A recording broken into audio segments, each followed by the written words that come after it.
বাজার থেকে আনা গোটা বেগুন, তাকে পাতলা পাতলা রাউন্ড শেপে স্লাইস তৈরি করে ভালো করে ধুয়ে প্রথমে হলুদ তারপরে লবণ দিয়ে এদিক ওদিক একদম সুন্দরভাবে মাখিয়ে ফ্রাইং প্যানে তেল হাত বুলিয়ে নিয়ে বেসন, তাতে ভাজা মশলা, তাতে লবণ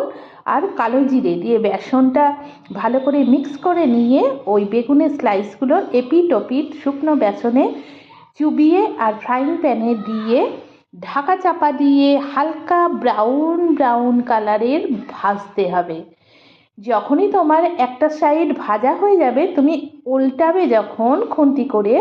তখনই তোমার আন্দাজ এসে যাবে যে রবিবারের ব্রেকফাস্টে মুড়ির সাথে অল্প তেলে বেগুনের বেসন দিয়ে স্লাইস ভাজাটা কতখানি জমতে চলেছে। ব্যাস, যে ব্রাউন হয়ে ভাজা হয়ে যাবে প্লেটের মধ্যে একটা একটা করে তুলে নাও আর গরম গরম মুড়ির সাথে সার্ভ করো।